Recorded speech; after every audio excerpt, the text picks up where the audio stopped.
All right, guys, we are working on our cream puff pastry cream. So first, I want to show you for this lab, you'll need a disposable decorating bag. So it kind of rolls off just like saran wrap or a garbage bag, like this. You'll tear it off on the perforated line here. So you'll have a big triangle decorating bag and roll it back up for the next person. Set it aside. Then I want you to take a Sharpie and very big, I want you to write period, whatever period you are, kitchen, whatever kitchen you are. Just put 0 for the sake of the game.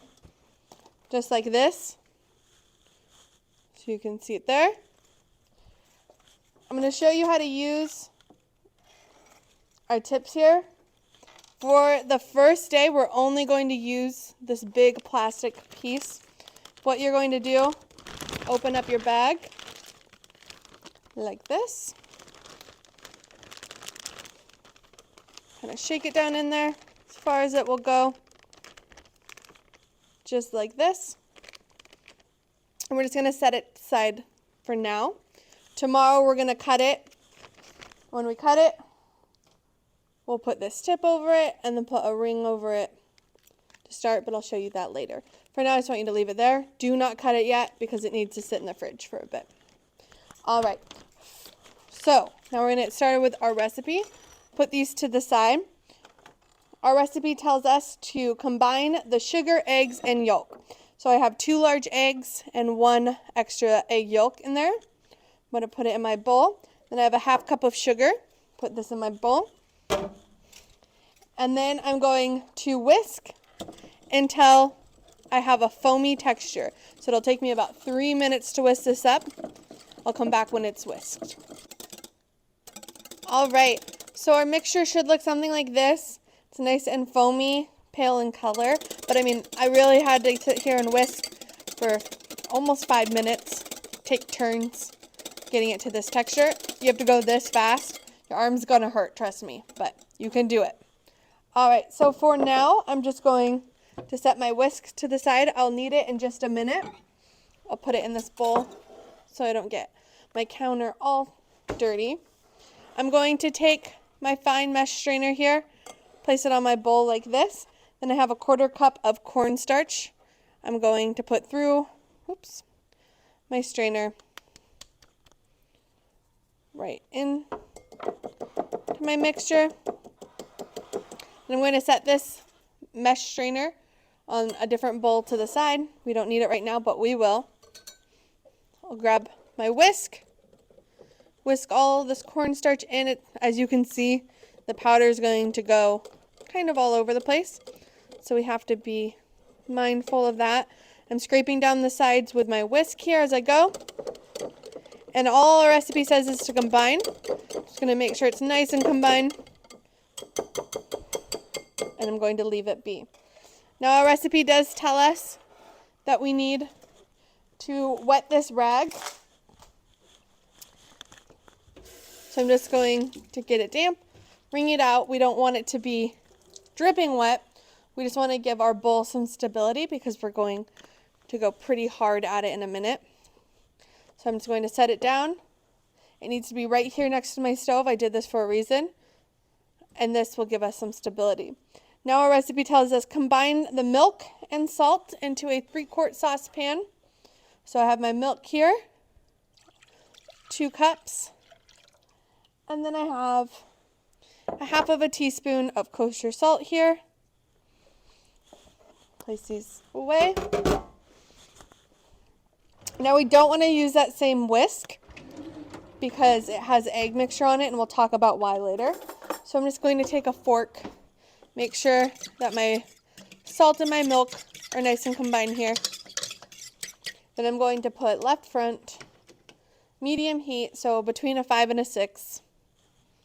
And we need to simmer this for 5 minutes. So I'm going to come back when it's nice and hot and ready. All right, so now that my milk is about medium, I'm going to take and start my tempering process. So tempering, if we were to just dump these eggs straight into this milk, even if we were whisking, we'd get scrambled eggs right then. So what we do instead, we have our whisk ready right here into our egg mixture. We're going to take about a third of our egg mixture, so just around 2/3 cup, under a cup, somewhere in there. And we're going to hold it here, our nice hot milk, and we're going to start whisking, whisking, whisking, and slowly pouring our hot milk into our egg. Do you see how much I'm whisking, whisking, whisking, whisking, whisking? Whisking, whisking. I know I'm saying it over and over, but you cannot stop. It's that serious. Set this to the side. And now this is tempered. So I'm going to take and slowly pour just the same way.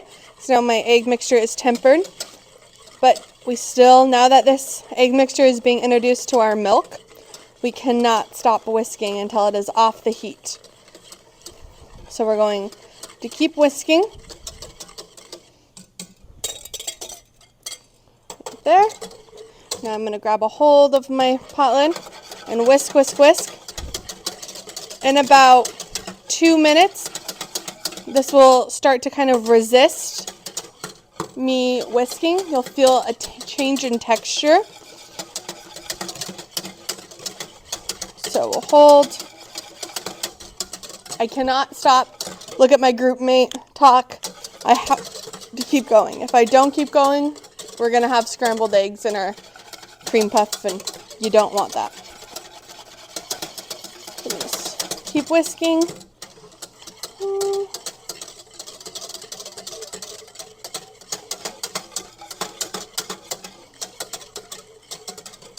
I've left this on medium heat,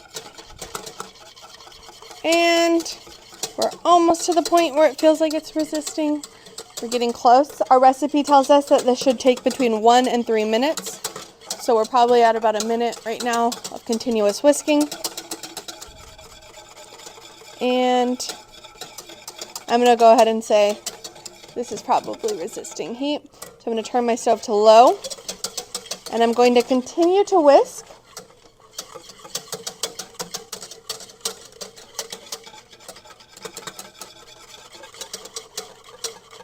until we get this to simmer. So it's going to take some time. At this point, you can have a friend join in and take a turn whisking. All right, so I just wanted to tell you guys, I felt like it wasn't getting hot enough, thick enough, so I turned it back up to a 6. I had to go for almost 10 minutes, likely because we're on these glass electric cooktops rather than a flame, an instant hot. And so it just takes a little bit longer. So I went up to a 6 for about 10, maybe closer to 15 minutes. And I'm going, and we're finally finished. It's like thick, like this, almost like pudding consistency. So now I'm going to follow the rest of my recipe. I'm going to, just as it starts to bubble, I'm going to remove it from the heat. Then we have a new fresh bowl, so there's no uncooked remnants in here. I have my sieve here. Going to take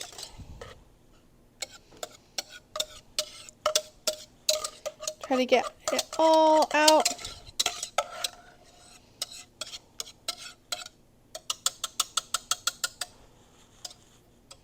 I'll grab my spatula, get all of my mixture out. I did turn off my stovetop already.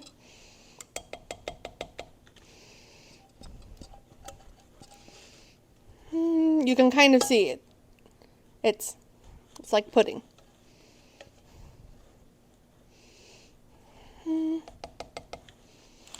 Set this to the side for now, off the heat so it doesn't burn, but on the cooktop so it doesn't burn our countertop. And I'm slowly going to help this go through the mesh strainer with my rubber spatula. But as you do it and as you're whisking, you'll notice there's some little bumps in here. What those little bumps are scrambled eggs. It's just cooked egg white. There's nothing wrong with that happening. we just are preventing our little scrambled egg bits from getting in with our strainer. It's completely normal. It basically has to happen for this temperature to happen, but that's why we're doing this. Kind of get all of it through. You gotta really use your spatula and push it down, but again, try not to get those little scrambled egg bits and pieces through. So I'm not going to take the rest off the bottom because they are starting to push through right there, and I don't want to end up with it in my cream mixture. So I'll set this off to the side, and then from here I'm going to put my whisk in here. I might rinse it off just because my whisk has some of those little scrambled egg bits that just for perfection we don't want. Just going to go ahead, give this whisk a little rinse.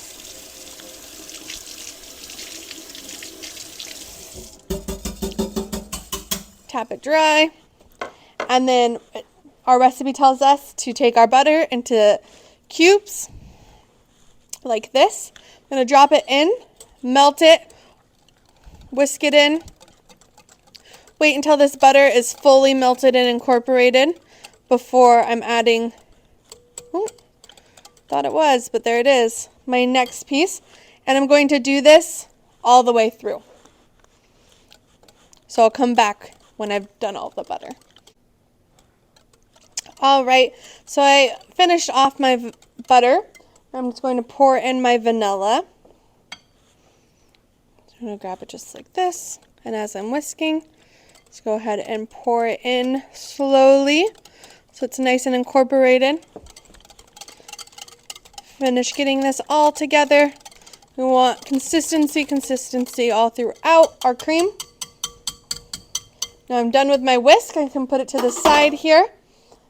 It's time to get back out that pastry or frosting bag, whatever you want to call it. Going to take the top here, I guess I should show you. I'm going to take the top and then fold it over twice. Our pastry bags are large enough to fold these twice.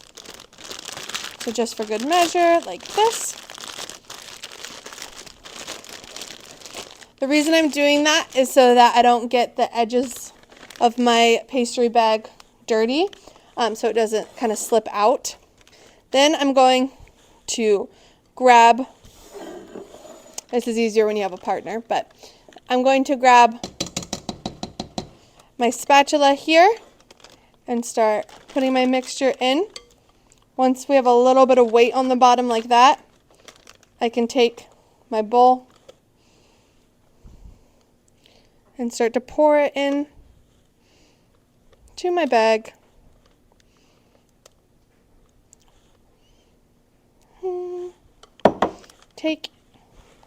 Wipe off my fingers, push it down like this. Give me a chance to scrape down the sides. This was hard work, so we definitely want to get all of it in here.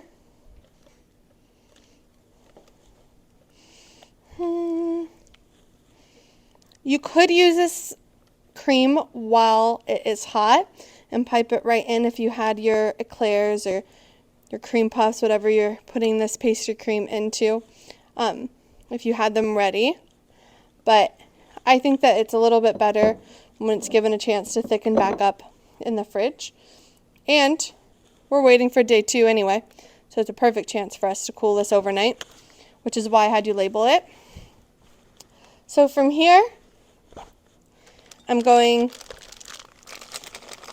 to roll this up like this. Make sure it's all kind of to the bottom. Go like this, twist. I guess I should have written this a little bit lower. That's a lesson learned from me. If you come across the same lesson, you'll just write it again so that we know that you have your pastry cream. After I twist, I'm going to take my rubber band and oh so tightly over here.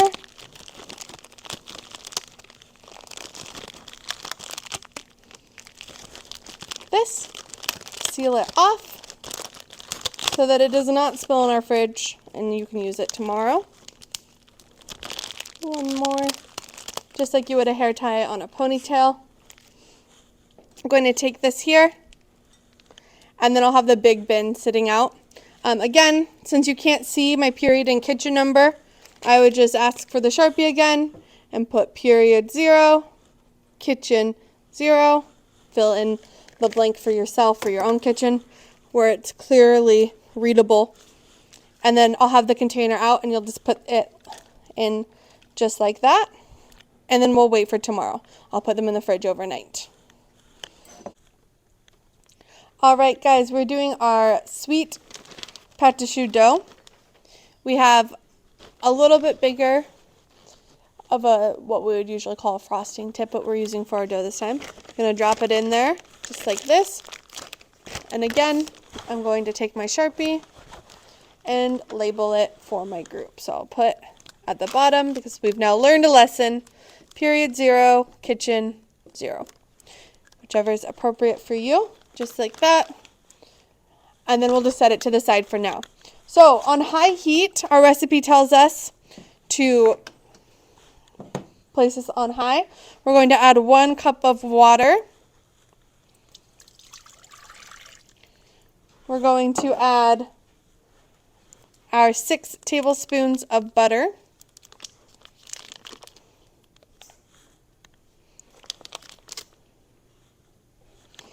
And then a pinch of kosher salt. So let's have a pinch here, and just like that. I didn't get all of it. There we are, just 1 pinch of kosher salt. I already have my oven preheated to 425, and I have my parchment paper lined baking sheet to the side. From here, we're just waiting for this to boil. So I'll stir it around, make sure my butter is not burning to one place. But other than that, we're just going to wait for it to boil. It will likely take about 5-6 minutes, so we'll come back at that point.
All right, it's been about 5 minutes. Another indicator is that there's no longer steam coming out of my mixer.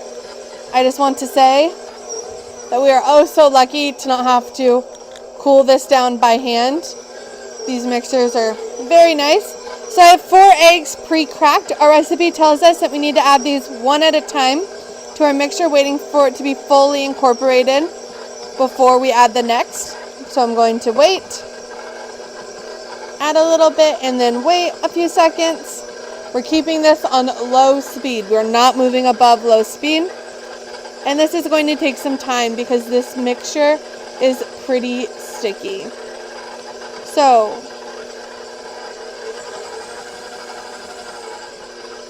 we're going to add the next egg.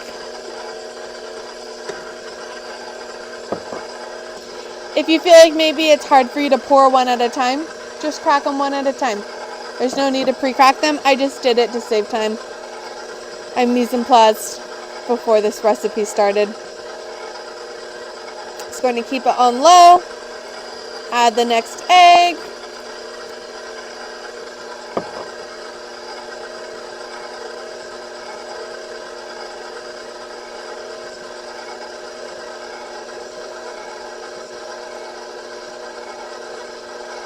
I'm going to stop before I add my next one, put my bowl down, scrape those sides in, make sure that everything has a chance to get incorporated.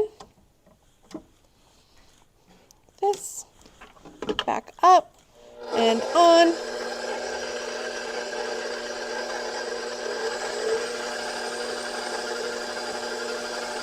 And then I'll add my final egg. I had 4 full eggs. Separately, I saved my egg white here from my cream, and I'm going to be adding it.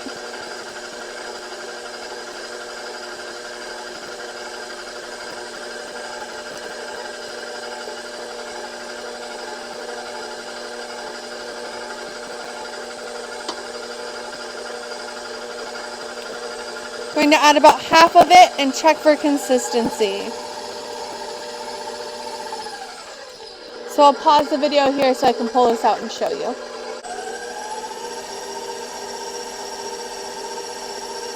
All right. So as I'm pulling this down, you can see that the dough is not quite tearing off from the beater. It's kind of sticking to, maybe kind of slowly going down, which tells me that I need another egg white. If we read through our recipe, it will say 1 to 2 large egg whites, and it tells us to only add it if necessary. Our dough's not quite tearing, so I'm going to go grab that extra egg white, add it in, and show you what that looks like.